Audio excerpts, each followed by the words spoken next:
వాళ్ళ ముగ్గురు సాంప్రదాయాల కోసం మనం చదువుకున్నాం. అద్వైత, ద్వైత, విశిష్టాద్వైత ఎవరెవరు స్థాపించారు? అద్వైతాన్ని శంకరాచార్యులు, ద్వైతాన్ని రామానుజాచార్యులు, విశిష్టాద్వైతాన్ని మధ్వాచార్యులు.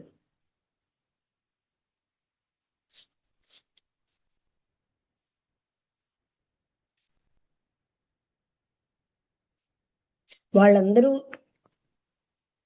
ఆదిశేషులే రామానుజ మధ్వాచార్యులుగా వచ్చారని చెప్తున్నారు. ఆదిశేషులే రామానుజాచార్యులుగా, వాయుదేవుడు మధ్వాచార్యులుగా.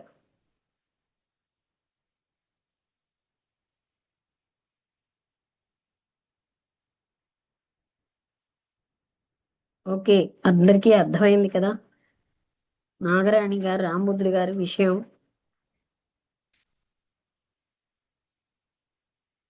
మిగతా వాళ్ళందరూ ఇంకా రాలేదు. అదే అమ్మా, అంటే అంత లోపలికి మైండ్ లోకి అయితే వెళ్ళలేదు. అంటే పర్వాలేదు, ఎగ్జాక్ట్ గా వాటికి అర్థమైతే చాలు. డిఫరెన్సెస్ అన్ని విషయాలు అంటే అతను చెప్పారు, మనం తెలియాలి కదా. వాళ్ళందరూ కూడా అందరూ కూడా ఏంటంటే వాళ్ళ యొక్క ఆచరణలో తప్పుడు మార్గాలకు వెళ్ళిపోతున్నప్పుడు యదా యదా హి ధర్మస్య గ్లానిర్భవతి భారత అన్నాడు. ధర్మగ్లాని అయినప్పుడు ఆయనేమోని సృజామ్యహం, నేను అవతరిస్తానని చెప్పాడు.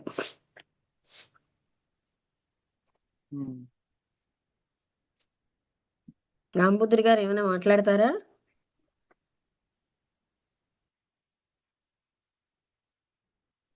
నమస్తే మేడం, అందరికీ నమస్కారం. నమస్తే మేడం, ఇప్పుడు రామానుజాచార్య వారు విశిష్ట అద్వైతం అన్నారు, మధ్వాచార్యులు ద్వైతం అన్నారు. రామానుజాచార్యులు ద్వైతం, విశిష్టాద్వైతం మధ్వాచార్యులు. అవునా మేడం? అంటే ఇప్పుడు ద్వైతం అంటే ఏంటి మేడం? విశిష్ట అద్వైతం అంటే ఎలాగ మేడం? విశిష్టాద్వైతం ఏమో క్లియర్ గా ఇది కాదు, కానీ ద్వైతం అంటే అద్వైతంలో ఉన్నది ఒక్కటే అని చెప్తారు. ద్వైతంలో భగవంతుడు వేరు, నేను వేరు అని చెప్తారు. ఆయన ప్రత్యేకమైన వ్యక్తిగా వేరేగా ఉన్నాడని విశిష్టాద్వైతం చెప్తుంది. విశిష్టాద్వైతంలో కొంచెం క్లియర్ గా మనకు తెలియాలి. విశిష్టాద్వైతము పెద్ద డిఫరెన్స్ లేదు, కొంచెం ఉంటుంది. అయితే ఇక్కడ ఎందుకు అలాంటివి అంటే దేశకాల పరిస్థితుల్ని బట్టి అద్వైతము అలాగా ఆ ఆచరణ శుద్ధి లేని వాడికి అంత ఈజీగా అర్థం కాదు గనక ద్వైతం స్థాపించాల్సిన అవసరం వచ్చిందేమో అని నాకు అనిపిస్తుంది. అయితే ఫైనల్ గా అక్కడ మళ్ళీ భగవంతుడు తాను ఒకటే అనే స్థితికి వెళ్తారు. అంటే ఇప్పుడు అంటే మానవుల మనస్తత్వ విధానాన్ని బట్టి గురువులు వచ్చినట్ట మేడం? అంటే మనస్తత్వం అంటే ఆచరణలో వాళ్ళు భ్రష్టులు అయిపోయారు. అప్పుడు వాళ్ళకి సులువుగా అర్థం అవడానికి ఈయన వచ్చారు.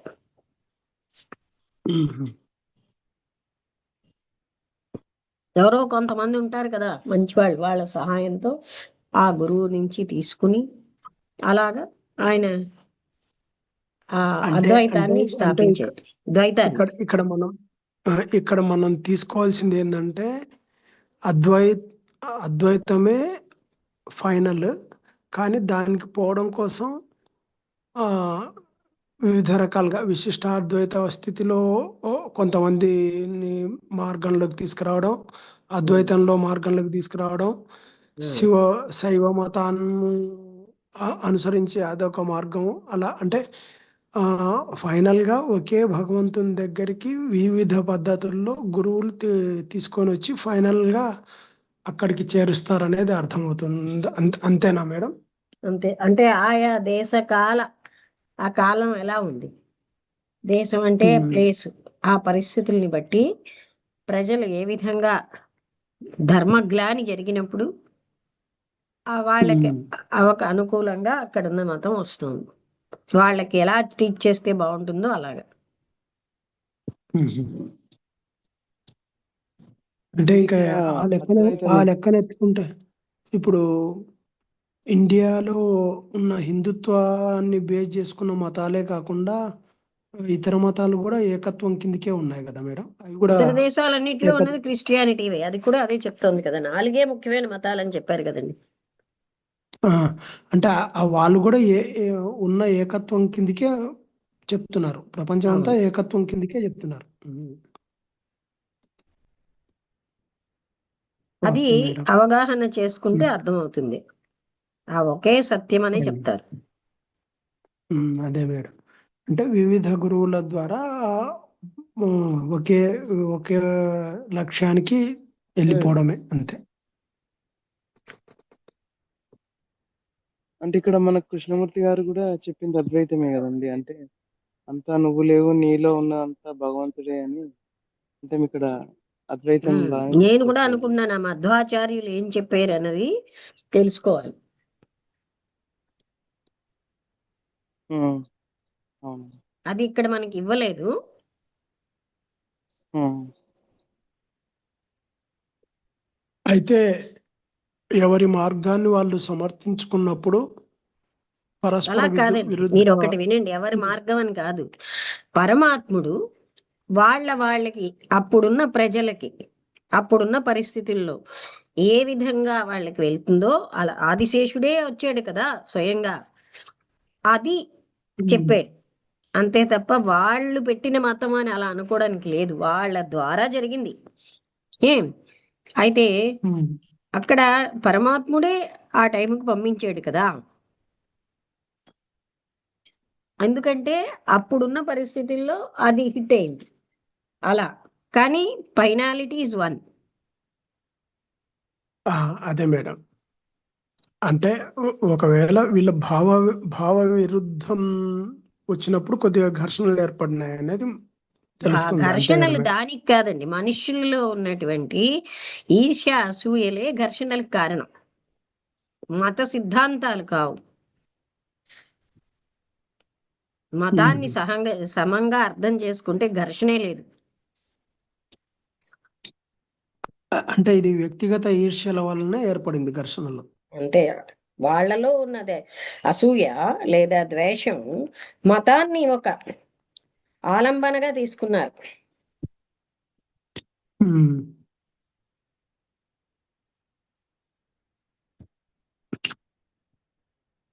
Okay madam.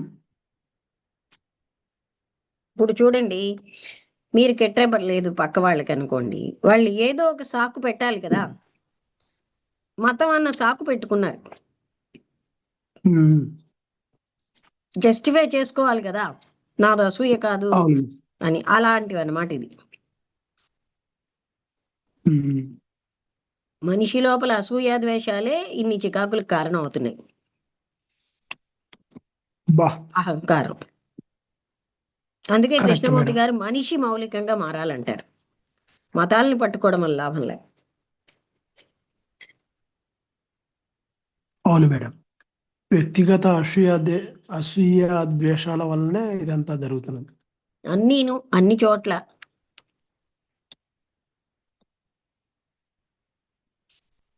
మతం అంతే, అంత కమిట్మెంట్ ఉన్నవాడు మతాన్ని పూర్తిగా అధ్యయనం చేస్తాడు. వాడికి అధ్యయనం చేసే ఇంట్యూషన్ లేదుగా, అపవిత్రమైన మనసుతో ఉంటే. శరీరాల్లో పరిశుద్ధత లేనప్పుడు ఇంట్యూషన్ పెరగదు. ఉమ్, ఇంట్యూషన్ పెరగదు, తనలాగే అందరూ ఉన్నారనుకుంటారు. మరి మరి అధ్యయనం చేస్తే అంటే ఈ దేనిలో తెలిసినా నిజతత్వాన్ని తీసుకుంటారు. లోపల రహస్యాలు వాళ్ళకి అర్థం కావు పరిశుద్ధ అంతరంగం వచ్చే వరకు. ఇప్పుడు భగవద్గీత చదివిన ఎంతమందికి అందు లోపల లోపల విషయాలు తెలుస్తున్నాయి చెప్పండి? పైనే చెప్తారు. భాగవతం భారతం అంటే చదివిన వాళ్ళకి, ఆ ఇంట్యూటివ్ జ్ఞానం ఉన్న వాళ్ళకి దాని లోపల రహస్యాలు తెలుస్తాయి. ఇంట్యూషన్ లేకపోతే అసలు ఆధ్యాత్మికత ముందుకు వెళ్ళలేం. అంటే ఇప్పుడు ఇప్పుడు చెప్పేది పై పైన చెప్పుకుంటూ ఇప్పుడు ప్రపంచం అందరూ అని అల్లకల్లోలం. కాదండి, ఎవరికి ఇంట్యూషన్ ఉందో వాళ్ళ అంతరంగ రహస్యాలు తెలుసుకోగలరు. అందరి గురించి కాదు మేడం, అట్లా అంటే చాలా వరకు అలాగనే జరుగుతుంది కదా అన్నట్టు అనిపిస్తుంది. అలాగా. ముందు మనకి ఇంట్యూషన్ పెరగాలి, ఉమ్, ఆ పక్క వాళ్ళని జడ్జి చేయడానికి. ఏమంటారు? మనలో ఆ ప్యూరిటీ అవును రావాలి. అవును మేడం. అందుకే కృష్ణమూర్తి గారు జడ్జ్ చేయొద్దంటారు ఇతరుల యొక్క ఆధ్యాత్మిక స్థితిని.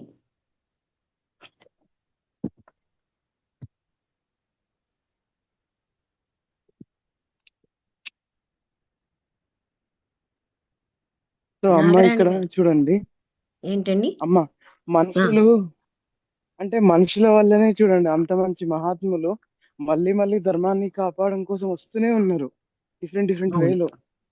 ఎప్పుడు ఇది నెవర్ వస్తూనే ఎండ్ ఉంటారు. స్టోరీ లాగా ఉంది కదండి. ఎప్పుడు వస్తూనే ఉంటారు అంటే దేశకాల పరిస్థితులను బట్టి వస్తూ ఉంటారు. కానీ మార్పు అనేది ఇంకా మళ్ళీ ఆ మనుషులను బట్టి ఎవరికి వాళ్ళే ఇది అవుతుంది, కానీ అది చాలా పెద్ద నువ్వు టాపిక్ లాగా నాస్తికులు అయిపోతుంది. అయిపోయి దుర్వ్యసనాల పాలైనప్పుడు, ధర్మగ్లాని జరిగినప్పుడు భగవంతుడి అవతారం వస్తుంటుంది. అవతారం అని వాళ్ళు తెలుసుకోలేరు, మామూలు మానవుల్లాగే ఉంటారు. తెలుసుకోలేదు. కృష్ణుడు రాముణ్ణి ఎగ్జాక్ట్. 6 మహర్షులు తప్ప ఎవరూ అవతార పురుషులని బతికుండగా తెలుసుకోలేదుట. వాళ్ళకి వేరే 2 అదే అమ్మ. కొమ్ములు ఉండవు కదా. అదే సమకాలికుల్ని ఎప్పుడు ఇప్పుడు మీరు తక్కువ అంటున్నారు కదా. అంచనాతోటే చూస్తారు. ఉమ్, మాలాంటి వాడే కదా, ఏం పెద్ద విషయం అని అవును. చూస్తారు.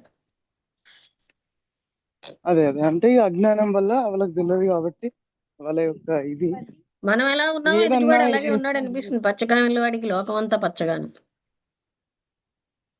అందుకే ఉమ్, జ్ఞాని ఒక్కడే జ్ఞానిని పోల్చుకోగలడంటారు. ఉమ్, గుర్తించడం కూడా జ్ఞానిని జ్ఞానే పోల్చుకోవడానికి చేయగలడు. మన దగ్గర జ్ఞానం ఉండాలి కదా. ఉండాలి కదా, ఎగ్జాక్ట్.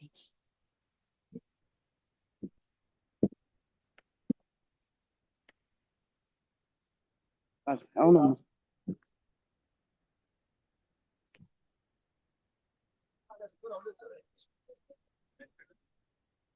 ఓకే అండి, ముగించేద్దామా? సరే అమ్మా, థ్యాంక్ యూ.